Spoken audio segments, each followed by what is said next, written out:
નમસ્કાર. Crack economics and statistics channel ઉપર આપ સૌનું હાર્દિક સ્વાગત છે. આર્થિક વૃદ્ધિના સિદ્ધાંતોની ઓનલાઈન વ્યાખ્યાન શ્રેણીના 9મા ભાગમાં આજે આપણે અસંતુલિત વૃદ્ધિના અભિગમ વિશે ચર્ચા કરીશું. આ ઉપરાંત એકમલક્ષી અર્થશાસ્ત્ર, સમગ્રલક્ષી અર્થશાસ્ત્ર, આંતરરાષ્ટ્રીય અર્થશાસ્ત્ર અને અર્થશાસ્ત્રના મૂળભૂત ખ્યાલોની વ્યાખ્યાન શ્રેણી આપણે ઓનલાઈન ચલાવી છે, જેના વિડીયોઝ આપ મારી યુટ્યુબ ચેનલ ઉપર જોઈ શકશો. આર્થિક વૃદ્ધિના સિદ્ધાંતોની જે વ્યાખ્યાન શ્રેણી છે તેમાં આ 8 ટોપિક્સ ઉપર આપણે ઓલરેડી ચર્ચા કરેલી છે, જેના વિડીયોઝ અવેલેબલ છે. આજે 9મા ભાગમાં આપણે અસંતુલિત વૃદ્ધિનો અભિગમ, અનબેલેન્સ્ડ ગ્રોથ અપ્રોચ વિશે ચર્ચા કરવાની છે, કે જેમાં અસંતુલિત વૃદ્ધિનો ખ્યાલ શું છે, આર્થિક વિકાસનું ચક્ર આ સિદ્ધાંત મુજબ કેવું હોઈ શકે, જોડાણનો ખ્યાલ લિંકેજીસ એટલે શું, સામાજિક મૂડી દ્વારા અસમતુલા કેવી રીતના ઊભી કરી શકાય અને સીધી ઉત્પાદકીય પ્રવૃત્તિઓ દ્વારા અસમતુલા કેવી રીતના ઊભી કરી શકાય તેની ચર્ચા કરવાની છે. તો સૌપ્રથમ આપણે અસંતુલિત વૃદ્ધિનો ખ્યાલ શું છે તે સમજીએ. આપણે ઓલરેડી સંતુલિત વૃદ્ધિના ખ્યાલ વિશે જાણકારી મેળવી ચૂક્યા છે, જેનો વિડીયો અવેલેબલ છે. તો અસંતુલિત વૃદ્ધિનો ખ્યાલ એ સંતુલિત વૃદ્ધિના ખ્યાલ કરતા સંપૂર્ણપણે વિરુદ્ધ અભિગમ છે. આલ્બર્ટ હર્શમેન અને પોલ સ્ટ્રીટન દ્વારા આ અભિગમ રજૂ કરવામાં આવ્યો હતો અને આ અભિગમ અનુસાર વિકાસશીલ દેશો દરેક ક્ષેત્રમાં એક સાથે મૂડીરોકાણ કરી શકતા નથી. શા માટે એક સાથે મૂડીરોકાણ નથી કરી શકતા? કારણ કે મૂડી મર્યાદિત છે, કુશળ માનવ શક્તિ નથી, વહીવટી ક્ષમતાનો અભાવ છે. આ મર્યાદાઓને કારણે સંતુલિત વૃદ્ધિ શક્ય છે નહીં, ખાસ કરીને વિકાસશીલ દેશોમાં. અને તેથી અસંતુલન એ વૃદ્ધિ માટેનું પ્રેરક બળ બની શકે છે. એટલે કે આ અસંતુલન એ જાણી જોઈને ઊભું કરવાનું છે. આર્થિક વિકાસ માટે જાણી જોઈને કેટલાક ક્ષેત્રોમાં મૂડીરોકાણ કરીને અસંતુલન ઊભું કરવું અને એ અસંતુલન ઊભું કરવાને કારણે દેશની અંદર આર્થિક વૃદ્ધિ થશે તેવી વાત આ અભિગમ દ્વારા રજૂ કરવામાં આવી હતી. હવે એ શા માટે આર્થિક વૃદ્ધિ તરફ લઈ જશે? તો કેટલાક મુખ્ય ઉદ્યોગોમાં જ્યારે રોકાણ કરવામાં આવે છે ત્યારે અન્ય ક્ષેત્રોમાં વૃદ્ધિ માટે દબાણ અને પ્રેરણા ઉત્પન્ન થાય છે. તે કેવી રીતે તે આપણે આગળ સમજીએ. તો આલ્બર્ટ હર્શમેન જણાવે છે કે પૂર્વ નિર્ધારિત વ્યૂહરચના અનુસાર અર્થવ્યવસ્થામાં ઈરાદાપૂર્વક, અહીં ખાસ બાબત મહત્વની છે, ઈરાદાપૂર્વક અસંતુલન ઊભું કરવું તે આર્થિક વિકાસ સાધવાનો શ્રેષ્ઠ માર્ગ છે. આ જે અસંતુલન છે તે કોઈ મિસમેનેજમેન્ટના કારણે કે કોઈ પ્રકારની અવ્યવસ્થાને કારણે ઊભું થયેલું નથી. તે ઈરાદાપૂર્વક ઊભું કરવામાં આવ્યું છે. તો એક સાથે તમામ ઉદ્યોગોમાં મૂડીરોકાણ કરવાનું અશક્ય છે અને આથી આર્થિક વિકાસ માટે અસમતુલાની શૃંખલા, series of unemployment series of disequilibrium ઊભી કરવાની જરૂર છે. હવે આજે અસંતુલનની શૃંખલા ઊભી કરવાની છે, chain of disequilibrium or series of disequilibrium. તેના કારણે શું થશે? તો કે તણાવ, અસમાનતા અને અસંતુલન, આ 3 બાબત વિકાસની પ્રક્રિયામાં ભાગ ભજવશે. કઈ 3 બાબતો? તણાવ, અસમાનતા અને અસંતુલન. તો પ્રારંભિક રોકાણ જ્યારે મહત્વપૂર્ણ ક્ષેત્રોમાં થશે, કેટલાક મહત્વપૂર્ણ ક્ષેત્રો આપણે નક્કી કરવા પડશે કે જેમાં પ્રારંભિક મૂડી રોકાણ કરવામાં આવે અને તેના કારણે બાહ્ય અસર દ્વારા, પૂરકતા દ્વારા કે જોડાણો દ્વારા અન્ય ક્ષેત્રોમાં વિકાસની એક લહેર, એક ડેવલપમેન્ટ મોમેન્ટમ ઊભું થશે અને અન્ય ક્ષેત્રોમાં પણ તે વિકાસ આગળ વધશે. તો આ જે આખો અભિગમ છે તે વિકાસશીલ દેશો માટે થોડો વધારે વાસ્તવવાદી છે, રિયાલિસ્ટિક છે. કારણ કે શરૂઆતમાં જ્યારે ઓછી મૂડી હોય ત્યારે બધા જ ક્ષેત્રોમાં મૂડીરોકાણ કરીને સંકલન સાધવાની શક્યતા ઓછી રહે છે અને આથી બધા ક્ષેત્રોમાં મૂડીરોકાણ કરવાને બદલે કેટલાક મહત્વના ક્ષેત્રો નક્કી કરીને તેમાં જો મૂડીરોકાણ કરવામાં આવે, તેના દ્વારા અસંતુલનની જો એક શૃંખલા ઊભી કરવામાં આવે તો વિકાસની પ્રક્રિયા આગળ ધપાવી શકાય છે. તો આપણે હવે સમજીએ કે આ જોડાણો એટલે શું, બાહ્ય અસરો કેવી રીતના ઊભી થાય છે. તો સૌથી પહેલા આપણે આ આર્થિક વિકાસનું ચક્ર કેવું છે તે સમજીએ. તો હર્ષમેન જણાવે છે કે વિકાસ એ કોઈ એકાકી ઘટના નથી, એ ક્રમિક પ્રક્રિયા છે. અને પ્રોજેક્ટ એટલે કે વિકાસના કાર્યક્રમો એકબીજા પર આધારિત હોય છે. તો સૌથી પહેલા અગાઉના પ્રોજેક્ટ્સનો લાભ લેવો, જેને કહેવાય છે અપ્રોપ્રિએટિંગ એક્સટર્નલ ઇકોનોમીઝ. તો જ્યારે નવા ઉદ્યોગો કે પ્રોજેક્ટ શરૂ થાય ત્યારે તે શૂન્યમાંથી શરૂ નથી થતા, પરંતુ અગાઉ રહેલી જે સુવિધાઓ છે, અગાઉના પ્રોજેક્ટ્સ દ્વારા, અગાઉના વિકાસના કાર્યક્રમો દ્વારા જે સુવિધાઓ ઊભી થયેલી છે એ સુવિધાઓનો લાભ આ પ્રોજેક્ટ્સ મેળવે છે. ધારો કે કોઈ કંપની નવી ફેક્ટરી નાખે તો તે માટે સરકારે બનાવેલા રોડ, વીજળીના ગ્રીડ અથવા તૈયાર થયેલા કુશળ શ્રમિકોનો તે ઉપયોગ કરે છે. અને આથી તેને એક્સટર્નલ ઇકોનોમીઝ, બાહ્ય લાભ મળે છે તેમ કહેવાય. તો એ જે લાભ મળે છે તેનો યોગ્ય ઉપયોગ કરે છે, અપ્રોપ્રિએટિંગ એક્સટર્નલ ઇકોનોમીઝ. જે અગાઉના પ્રોજેક્ટ્સ દ્વારા સુવિધાઓ ઊભી થયેલી છે, કેવા પ્રકારની સુવિધાઓ, તો આપણે અહીં જોયું કે રોડ બનેલા છે, રસ્તાઓ છે, સંદેશા વ્યવહારની સુવિધાઓ છે, વાહન વ્યવહારની સુવિધાઓ છે, કુશળ શ્રમિકો છે કારણ કે શિક્ષણની વ્યવસ્થા છે. તો આ અગાઉ થયેલા પ્રોજેક્ટ્સના લાભ હવે જે નવા ઉદ્યોગો શરૂ થશે તેને મળશે. બીજું છે નવા લાભોનું સર્જન કરવું, ક્રિએટિંગ ન્યૂ એક્સટર્નલ ઇકોનોમીઝ. તો જ્યારે નવા પ્રોજેક્ટ નાખવામાં આવે છે ત્યારે તે પોતાની સાથે એવી પરિસ્થિતિઓનું નિર્માણ કરે છે કે જે ભવિષ્યના પ્રોજેક્ટ્સ માટે લાભદાયી બને. ધારો કે એક સ્ટીલ ફેક્ટરી સ્થપાય તો તેની આસપાસ નાના વર્કશોપ્સની સ્થાપના થશે, ટ્રાન્સપોર્ટ કંપનીઓ ને ફાયદા થશે, સ્પેર પાર્ટ્સની દુકાનો આપોઆપ ખુલવા લાગશે.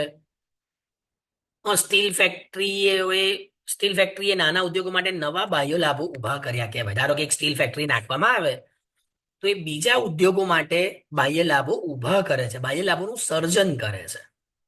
તો આમ જ્યારે કોઈ નવો ઉદ્યોગ સ્થપાય છે ત્યારે આ નવો ઉદ્યોગ કાં તો નવા લાભોનું સર્જન કરે છે અથવા તો પહેલાના જે લાભો છે એ લાભોનો ઉપયોગ કરે છે. હવે આપણે જોડાણ વિશે માહિતી મેળવીએ કે જોડાણ એટલે શું. તો એક આર્થિક પ્રવૃત્તિ કે ઉદ્યોગ અન્ય પ્રવૃત્તિઓ અથવા ઉદ્યોગોમાં થતો ફેરફાર કે વિકાસ, આ એક આર્થિક પ્રવૃત્તિ છે તેના કારણે અન્ય પ્રવૃત્તિ અથવા ઉદ્યોગોમાં જો ફેરફાર કે વિકાસ થાય તો તેને લિંકેજ, જોડાણ કહેવામાં આવે છે. જ્યારે કોઈ એક ક્ષેત્રમાં રોકાણ થાય કે વિકાસ થાય ત્યારે તેની સાથે જે જોડાયેલા ઉદ્યોગો છે, તેને સંલગ્ન જે ઉદ્યોગો કે ક્ષેત્રો છે તેમાં પણ વિકાસ થાય છે. તો બે પ્રકારના જોડાણો છે. પશ્ચાતગામી જોડાણો, જેને બેકવર્ડ લિંકેજીસ કહેવામાં આવે છે.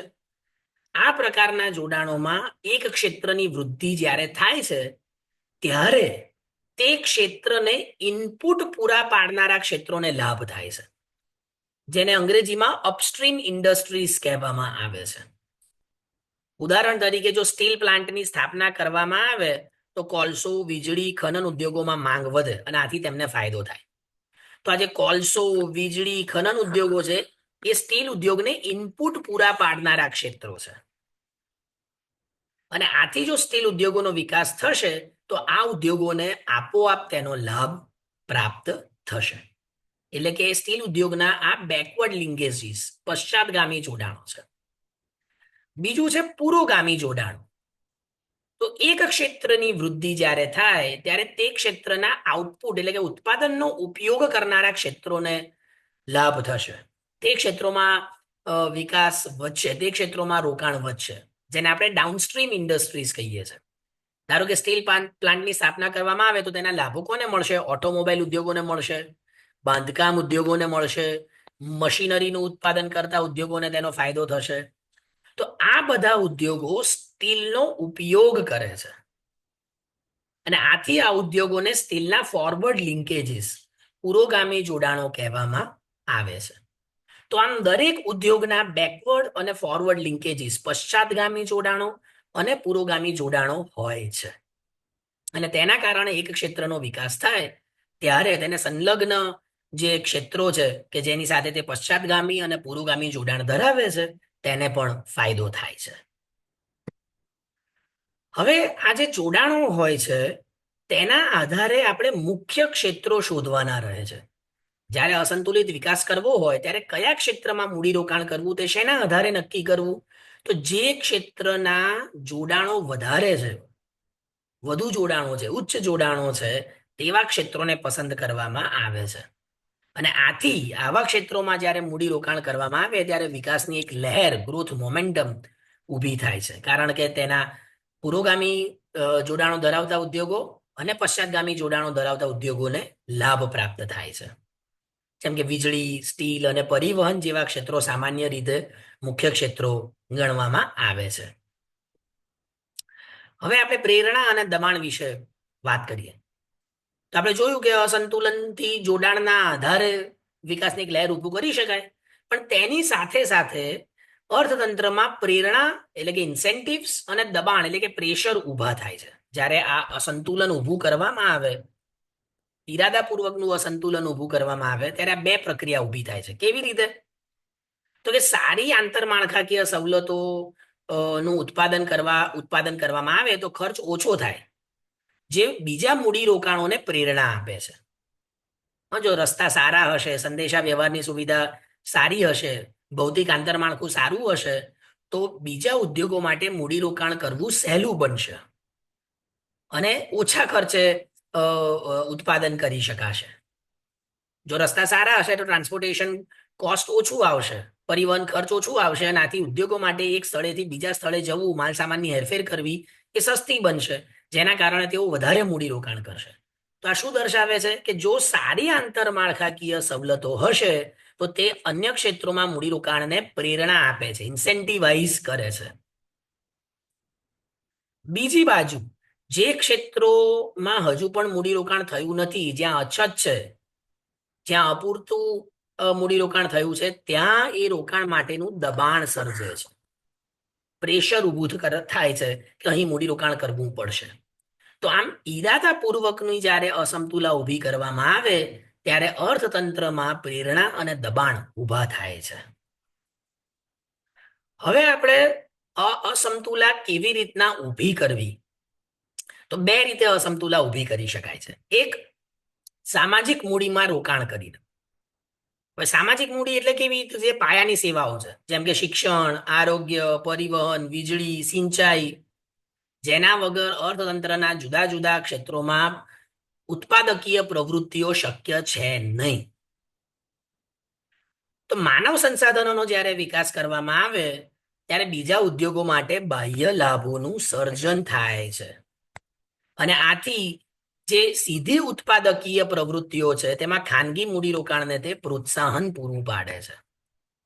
તો આમ સામાજિક મૂડીમાં વધારે રોકાણ કરવામાં આવે, આથી અસમતુલા ઊભી થાય અને તેના કારણે તેને સંલગ્ન જે ક્ષેત્રો છે ત્યાં ખાનગી મૂડીરોકાણ માટેની પ્રેરણા ઊભી થાય અને આથી તે ક્ષેત્રોનો પણ વિકાસ થાય અને ધીમે ધીમે અર્થતંત્ર આર્થિક વિકાસ તરફ, આર્થિક વૃદ્ધિ તરફ આગળ વધે છે તેમ આપણે કહી શકીએ.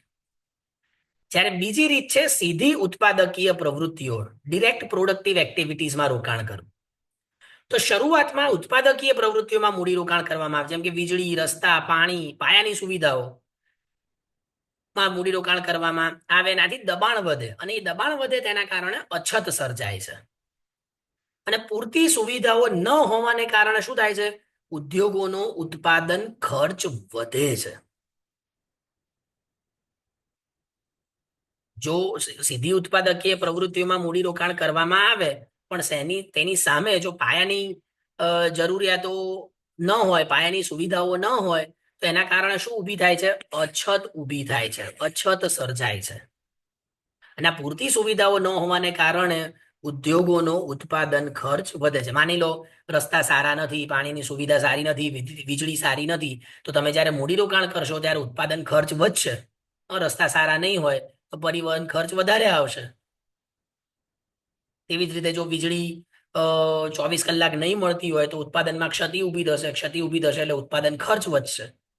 તો તેના કારણે પાયાની સુવિધાઓ ન હોવાને લીધે શું થાય છે? દબાણ વધે છે અછત સર્જાય છે અને તેના કારણે ઉદ્યોગોનો ઉત્પાદન ખર્ચ વધે છે અને આ સુવિધાઓની અછતને કારણે ઉદ્યોગપતિઓ અને લોકો દ્વારા સરકાર પર દબાણ વધે છે અને આથી સરકાર ફરજિયાતપણે સામાજિક મૂડીમાં રોકાણ વધારે છે અથવા તો રોકાણ કરવા માટે પ્રેરાય છે.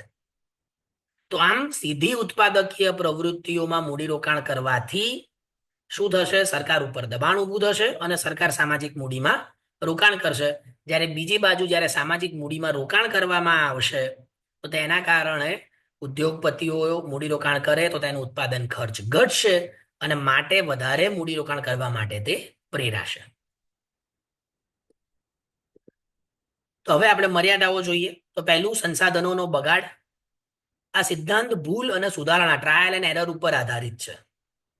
હવે માની લો કે કોઈ મોટા ક્ષેત્રમાં મૂડીરોકાણ કર્યું અને તે ક્ષેત્રોમાં જે જોડાણો છે, તેને સંલગ્ન જે ક્ષેત્રો છે તે ઊભા કરવામાં જો નિષ્ફળ રહીએ તો સંસાધનોનો બગાડ થાય છે. કારણ કે ખૂબ મોટા પાયે 1 કે 2 કે 3 ક્ષેત્રોમાં મૂડીરોકાણ કર્યું છે અને હવે તે જોડાણો દ્વારા આપણને અન્ય ક્ષેત્રોમાં વિકાસની પ્રક્રિયા આગળ વધારી શકતા નથી. ફુગાવાનું જોખમ રહે છે. વ્યૂહાત્મક ક્ષેત્રોમાં જ્યારે મૂડીરોકાણ કરવામાં આવે ત્યારે તે ક્ષેત્રોમાં જે લોકો કામ કરે છે તેમની આવક વધશે. આવક વધવાને કારણે વપરાશી વસ્તુઓની માંગ વધશે. પરંતુ જો બીજી બાજુ વપરાશી વસ્તુઓનું યોગ્ય ઉત્પાદન ન થાય તો તેના કારણે શું થાય છે? બજારમાં વસ્તુઓના ભાવ વધે છે અને ફુગાવાની પરિસ્થિતિનું સર્જન થાય છે. રાજકીય દબાણ અને વિલંબ. હર્ષમેન જણાવે છે અને આપણે હમણાં પણ જોયું કે જ્યારે અછત સર્જાય ત્યારે રાજકીય દબાણ આવશે અને સરકાર સોશિયલ ઓવરહેડ કેપિટલ એટલે કે સામાજિક મૂડીમાં રોકાણ કરશે. પરંતુ સામાન્ય રીતે સરકારી નિર્ણયો લેવામાં અને તેના અમલીકરણમાં ઘણો સમય લાગે છે કે જે વિકાસની ગતિને ધીમી પાડે છે. ત્યારબાદ બજારની અનિશ્ચિતતા, માર્કેટ અનસર્ટેનિટી. આ સિદ્ધાંત એક ક્ષેત્રનો વિકાસ બીજા ક્ષેત્રને પ્રેરિત કરશે તેવું ધારી લીધું છે. પરંતુ જો રોકાણકારોમાં આત્મવિશ્વાસનો અભાવ હોય, બજારની પરિસ્થિતિ સારી ન હોય, કોઈ પણ એક્સટર્નલ શોક, બાહ્ય આઘાતોના કારણે જો બજારની પરિસ્થિતિ સારી ન હોય તો એક ક્ષેત્રનો વિકાસ બીજા ક્ષેત્રમાં પૂરતી પ્રેરણા કે દબાણ ઊભા કરી શકતા નથી અને આખી સાંકળની જે પ્રતિક્રિયા છે, ચેઇન રિએક્શન છે, તેને તે અટકાવી દે છે અને આથી એક ક્ષેત્રનો વિકાસ બીજા ક્ષેત્રના વિકાસને લાભ પ્રાપ્ત કરાવશે નહીં. તો આમ આજના વ્યાખ્યાનમાં આપણે અસંતુલિત વૃદ્ધિનો ખ્યાલ, આર્થિક વિકાસનું ચક્ર, જોડાણનો ખ્યાલ અને સામાજિક મૂડી દ્વારા તેમજ સીધી ઉત્પાદકીય પ્રવૃત્તિઓ દ્વારા અસમતુલા કેવી રીતના ઊભી કરી શકાય તેની ચર્ચા કરી. જો આપના વિડીયો પસંદ આવ્યો હોય તો આપ તેને લાઈક કરશો, શેર કરશો અને સબસ્ક્રાઇબ કરશો. ધન્યવાદ.